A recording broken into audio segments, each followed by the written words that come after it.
मैं कभी कभी सोचता हूं 1952 में पहला चुनाव लड़ा हमने सर। 52 में हम पार्टीशन से निकल के आए थे, पीड़ा थी बहुत, लाखों लोग मारे गए उधर और लाखों लोग मारे गए इधर। लेकिन सर 52 का चुनाव हुआ था समावेशी विकास पर, रोजगार पे। 70 साल बाद हम चुनाव लड़ रहे हैं किस चीज पे, देख लीजिए।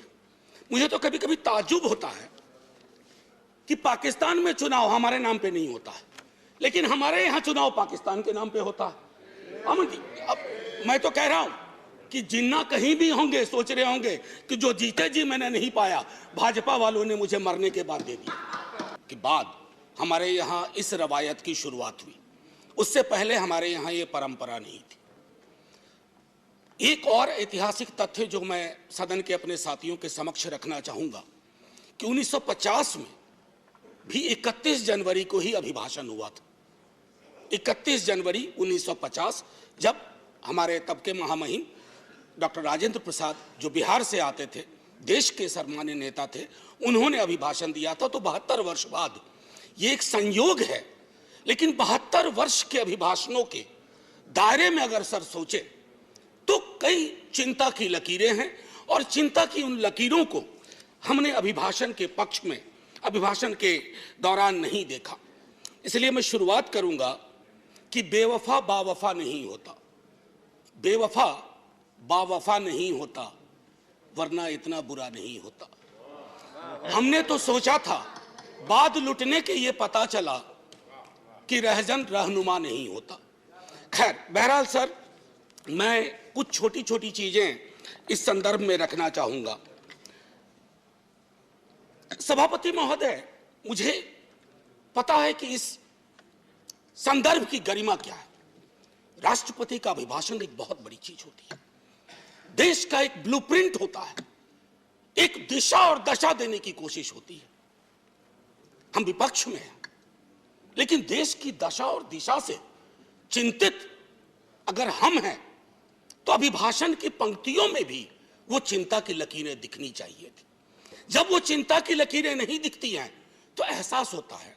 कभी कभी मैं सोचता हूं माननीय सभापति महोदय कि महामहिम सोते जागते अपने सलाहकारों से बात करते, टेलीविजन देखते, सोशल मीडिया देखते, संवाद करते, क्या उनको नहीं लगता होगा कि देश के विजुअल्स बहुत अच्छे नहीं है?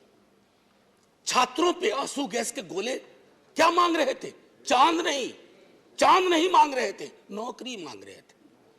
और वो 2 करोड़ वाला भी नहीं मांग रहे थे, कह रहे थे बाकी वाला बचा हुआ दे दो। आपने लाठियां बरसाई। तो मैं ये सोचता हूं कि महामहिम के अभिभाषण में अगर इस तरह की चिंता ना हो तो सर भाषण ना कागज का पुलिंदा लगता है, और अच्छा नहीं लगता है उसे कागज का पुलिंदा कहना। दूसरी चीज माननीय सभापति महोदय, कोरोना पर मैंने विस्तार से इस सदन में चर्चा की है। कोरोना को लेकर के भी जो चिंता आनी चाहिए थी वो नहीं आई। अब आइए अर्थव्यवस्था के बारे में मैंने कहूं, बजट को उसके लिए मैंने तय किया हुआ है, लेकिन मेरा मानना है कि सन 50 से लेकर अब तक किसी की भी सरकार हो, मैं जानता हूं ये लिखा कहां जाता है, लेकिन जहां लिखा जाता है मैं आग्रह करूंगा कि अगर हम सोच सके सत्ता पक्ष और विपक्ष, तो राष्ट्रपति के अभिभाषण को दलीय दायरों से ऊपर कर दीजिए। राष्ट्रपति का अभिभाषण, कल को आपकी सरकार ना हो, ये मैं अपील बाकी लोगों से भी करूंगा जो सरकार में आएंगे कल को, कल नहीं आएंगे परसों आएंगे, कभी तो आएंगे। मैं सिर्फ ये कहना चाहता हूं कि सर अभिभाषण को एक नॉन पार्टीजन डॉक्यूमेंट बनाइए, नॉन पार्टीजन डॉक्यूमेंट। राष्ट्रपति देश के राष्ट्रपति हैं, उनके सरोकार में देश का सरोकार दिखना चाहिए माननीय सभापति महोदय। अब दिक्कत ये होती है ना माननीय सभापति महोदय कि अभिभाषण में सर्वेश्वर की एक लाइन थी सभापति महोदय, अगर तुम्हारे घर के एक कमरे में लाशें सड़ रही हो तो क्या तुम दूसरे कमरे में प्रार्थना कर सकते हो? अगर तुम्हारा जवाब हां है तो मुझे तुमसे कुछ नहीं कहना है। इसी यही रख करके बात मैं खत्म करता हूं इस संदर्भ के। सर पैरा 4 माननीय राष्ट्रपति जी के अभिभाषण का है, जो कहता है remembering the past and learning from it. Sir इतिहास की एक अपनी स्मृति होती है और स्मृतियों का एक इतिहास होता है, और विश्व इतिहास गवाह है सर, जिस किसी ने भी अतीत की स्मृतियों के साथ छेड़छाड़ करने की कोशिश की, उसको बदलने की कोशिश की, वो इतिहास के फुटनोट में चले गए। इतिहास नहीं बदला, वो इतिहास के फुटनोट में चले गए। नेताजी सुभाष बोस, अरे देश के नेताजी हैं, आपने उनको इंपीरियल कैनोपी में रखने का, अगर नेताजी कहीं से आ जाते हैं तो कहते कैनोपी मत रख भाई, दिलों में रख, दिलों में रख। मैं ये इसलिए कह रहा हूं, मैंने नेताजी की चिट्ठियां पढ़ी हैं नेहरू जी के नाम, मैंने नेताजी की चिट्ठियां पढ़ी हैं बापू के नाम, मैंने नेताजी की चिट्ठियां पढ़ी हैं तमाम उस दौर के लीडर्स के नाम। कहां कद था नेताजी का, नेहरू जी का, बापू का, पटेल का, और विवेचना कौन लोग कर रहे हैं? मैंने इसी सदन में कहा था कि बौनी समझ के लोग लंबा इतिहास नहीं लिख सकते, लंबी लंबी लंबी लकीर नहीं खींच सकते। एक बार चिंता करिएगा सर, मैं ये कह रहा हूं कि बापू के राम की संकल्पना करिए। अच्छा, इससे पहले एक हल्के में एक बात कहूं माननीय सभापति महोदय, मैं कभी कभी सोचता हूं 1952 में पहला चुनाव लड़ा हमने सर, 52 में हम पार्टीशन से निकल के आए थे, पीड़ा थी बहुत, लाखों लोग मारे गए उधर और लाखों लोग मारे गए इधर। लेकिन सर 52 का चुनाव हुआ था समावेशी विकास पर, रोजगार पे। 70 साल बाद हम चुनाव लड़ रहे हैं किस चीज पे? देख लीजिए। मुझे तो कभी कभी ताज्जुब होता है कि पाकिस्तान में चुनाव हमारे नाम पे नहीं होता है, लेकिन हमारे यहां चुनाव पाकिस्तान के नाम पे होता है। अमन जी, अब मैं तो कह रहा हूं कि जिन्ना कहीं भी होंगे सोच रहे होंगे कि जो जीते जी मैंने नहीं पाया, भाजपा वालों ने मुझे मरने के बाद दे दिया। ये मैं समझता हूं हम सब के लिए सर चिंता का विषय होना चाहिए।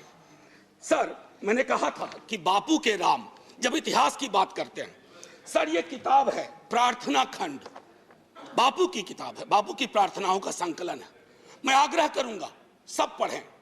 जब नोआखोले से लौट के आए बापू, बहुत पीड़ा थी, उन्होंने अपना प्रार्थना बदल दिया। वो प्रार्थना भजमन प्यारे सीताराम की जगह भजमन प्यारे राम रहीम, भजमन प्यारे कृष्ण करीम। आप क्या कर रहे हैं? कृष्ण और करीम के बीच में कटीली दीवार लगा रहे हैं, राम और रहीम के बीच में दीवार लगा रहे हैं। ये दीवारें आज हो सकता है ताली दिलवा रही हो, आप मिट जाएंगे, ये दीवारें भी मिटेंगी, वक्त वक्त की बात है। बस एक बार सोचेगा जरूर, क्योंकि बापू पे माल्यार्पण आप भी करते हैं और बहुत, बल्कि आप चश्मे पे कर दिया, आपने महदूद कर दिया। बापू का चश्मा लीजिए, बापू को चश्मे में मत रखिए, ये मेरा आग्रह होगा। एक चीज तो ये थी सर, माननीय सभापति महोदय, कोविड के संदर्भ में मैं बोलूंगा नहीं, मैंने पहले ही कहा, इश्तेहारबाजी हो रही है। जो सरकारें, मैं सिर्फ केंद्र को नहीं कह रहा हूं, जो सरकारें कोविड के वक्त में नदारद थी, सोशल मीडिया गवाह है, वो सरकार 4 पन्ने का इश्तेहार दे रही है। अब पहले नेता लोग काम करते थे तो लोग कहते थे अरे सोच दम ईमानदार है, काम दमदार है। अब लगता है दूसरे का भरोसा नहीं, खुद ही छपवा दो, सोच ईमानदार काम दमदार। अरे लोगों को बोलने दीजिए। अब देखिए सर, दूसरी चीज कोविड के संदर्भ में मैं आपको कहूंगा, जब आप कहते हैं ना कि फलाने की तुलना में यहां इतने कम मरे वगैरह, 18 से तुलना करते हैं, सर जिन परिवारों के चिराग गुम हुए ना, उनके लिए मौत आंकड़ा नहीं है सर। मेरी बेटी की एक साथ में लड़की पढ़ती थी, 2 बेटियां थी, माता पिता 1 हफ्ते के अंदर दुनिया से चले गए। उसको नंबर बताएंगे हम कि ये आंकड़ा है तुम्हारे बाबूजी का, ये आंकड़ा है तुम्हारी मां का। ये नहीं होना चाहिए सर, इतनी तो संवेदनशीलता होनी चाहिए, सरकार किसी की भी हो सकती। सर समानता और बंधुत्व के संदर्भ में बाबा साहब भीमराव अंबेडकर की चर्चा की गई है। सर मैं क्या कहूं, ये महादेव गोविंद रानाडे लेक्चर है। बस मैं कहना, बाबा साहब ने एक बात बार बार कही थी, वो कही थी कि भैया डेमोक्रेसी को सबसे बड़ा खतरा है हीरो वर्शिप, उससे बचा लेना। लेकिन हमने क्या किया है, पूरी की पूरी डेमोक्रेसी को हीरो वर्शिप में तब्दील की है। आप कहिएगा पहले भी हुआ था, अरे जब पहले हुआ तो अच्छा नहीं था, अगर आज हो रहा है तो बुरा है। क्या हो गया सर, आजकल देखिए शब्दावली बदल गई है। वाजपेयी जी की सरकार एनडीए गवर्नमेंट कही जाती थी, या आपकी भी सरकार शुरू में जब बनी थी तो एनडीए गवर्नमेंट या बीजेपी गवर्नमेंट, अब कहते हैं मोदी गवर्नमेंट, अब हो गई है केजरीवाल गवर्नमेंट। सर ये जो बीमारी है ना, पूरी सरकार व्यक्ति केंद्रित हो जाएगी ना सर, तो डेमोक्रेसी में दिक्कत क्या हो जाती है कि डेमोक्रेसी को सबसे बड़ा खतरा कल्ट से होता है। If a leader becomes a cult, first the internal democracy is destroyed, then democracy everywhere is destroyed and everybody will suffer. आज भूपेंद्र जी ने किताब लिखी है राइज ऑफ बीजेपी। मैं समझता हूं बीजेपी कहीं अगर ऐसे हालात रहे, he has to write another book, fall of BJP.